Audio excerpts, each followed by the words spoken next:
কিভাবে একটা স্টুডেন্টকে ভালোবেসে মায়ের আদর স্নেহ দিয়ে তাকে শেখানো যায়। আসলে শেখানো তো অনেকভাবে যায়, রাগ করে, বকে। তারপরে অনেক সময় আমরা ভালোবেসে শিখাই। কিভাবে সে আমাকে মায়ের মতো দেখবে।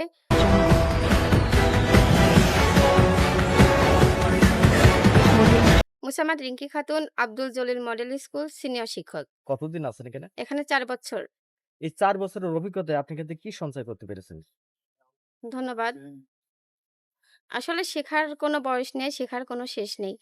আব্দুল জলিল মডেল স্কুলে আমি যখন এসছি, তখন থেকে আমি স্যারের ট্রেনিং এবং স্যারের মূল্যবান বক্তব্য, মূল্যবান কথা তিনি আমাদের মাঝে, মাঝে ট্রেনিংয়ে তিনি ট্রেনিং দেন। যেগুলা থেকে আমি অনেক কিছু শিখেছি। কিভাবে একটা স্টুডেন্টকে ভালোবেসে মায়ের আদর স্নেহ দিয়ে তাকে শেখানো যায়। আসলে শেখানো তো অনেকভাবে যায়, রাগ করে, বকে।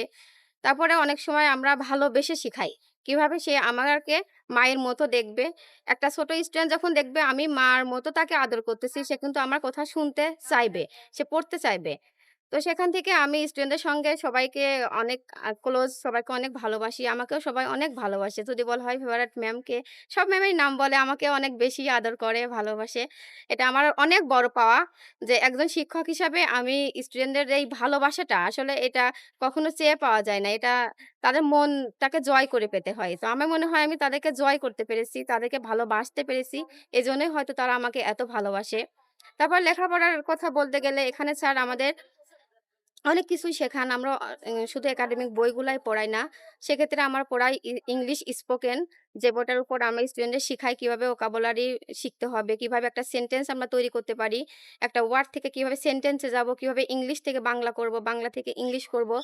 যেমন ক্লাস 1 থেকে শুরু করে 5 পর্যন্ত আমরা ইংলিশ এক্সট্রা বই দিয়ে থাকি। আমাদের প্রাইমারি বইগুলা পড়াই, তার সঙ্গে আমরা এক্সট্রা বইগুলা ওদের পড়াই। যারা ওরা অনেক, অনেক কিছু ইংলিশে শিখতে পারে, ইংলিশে আমরা ওদের পারদর্শী করতে পারি।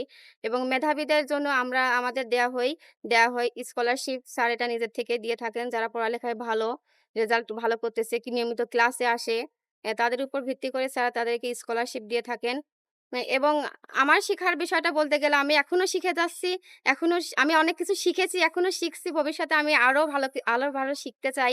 স্যারের কাছে, সবার কাছে, স্টুডেন্টদের কাছ থেকেও অনেক শেখার আছে। আ তো বলতে গেলে আমি অনেক কিছু শিখেছি এখান থেকে, যেটা আসলে বলে শেষ করতে পারব না। আমাদের স্কুলটা আসলে আমাদের নিজস্ব ভবন, নিজস্ব জায়গা, তারপরে মনোরম পরিবেশ আমাদের স্কুলে। সিসি ক্যামেরা দ্বারা নিয়ন্ত্রিত আমাদের স্কুলটা। সবকিছু মিলায়ে স্যার অনেক চেষ্টা, অনেক ভালোবাসা দিয়ে স্কুলটা প্রতিষ্ঠা করেছেন। আমরা অনেক দূরে অনেক এগিয়ে গিয়েছি। আমাদের অনেক গুডউইল আছে।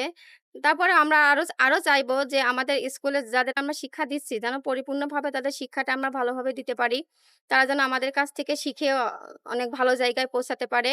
এটা আমরা আশা করব। এবং স্কুলে আমাদের আসন সীমিত।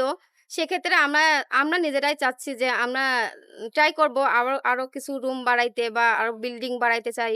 কারণ আমাদের এখানে স্টুডেন্ট অনেক আসে, যেটা আমরা ভর্তির মাধ্যমে নিচ্ছি এবং অনেক স্টুডেন্ট ফিরেও যাচ্ছে। কারণ আমাদের জায়গা তো সীমিত। আমরা তো অত স্টুডেন্ট এক জায়গা নিয়ে ওইভাবে পড়ালে পড়ার মানটাও তো ভালো থাকে না। যার কারণে আমরা এটা এবার চেষ্টা করব। এবার আশা করতেছি যে আমরা হচ্ছে ২ টা গ্রুপ করব, সেক্টর ২ টা করব। যেমন প্লেতে ভর্তি হচ্ছে ২৫ টা, আর ২৫ টার জন্য সেক্টর আলাদা করব। যেটা হচ্ছে মর্নিং এ ২৫ টা ক্লাস হবে, ডে তে ২৫ টা ক্লাস হবে। তাহলে আমরা সবাইকে শিক্ষা দিতে পারবো। অনেকে মন খারাপ করে চলে যায়, এটা ভালো স্কুল, আমরা ভর্তি হতে চেয়েছি, হতে পারতেছি না। এজন্য আমাদের অনেক সময় মনটা খারাপও হয়ে যায় যে আসলে আমরা দিতে পারতেছি না হয়তো তাদের। তো এজন্য এটা আমাদের আশা আছে, স্যার আমাদেরকে বলেছে আমাদের বিল্ডিং বাড়াবে, রুম বাড়াবে যাতে তাদেরকে আমরা শিক্ষা দিতে পারি। এবং আমরা ক্লাস 5 পর্যন্ত আমরা এখানে চালাচ্ছি। আমাদের আশা আছে আমরা 9, 10 অব্দি যাবো ইনশাআল্লাহ। আল্লাহ ভরসা, দেখা যাক কতদূর কি হয়। স্যারের স্বপ্ন অবশ্যই যেন পূরণ হয়, এটা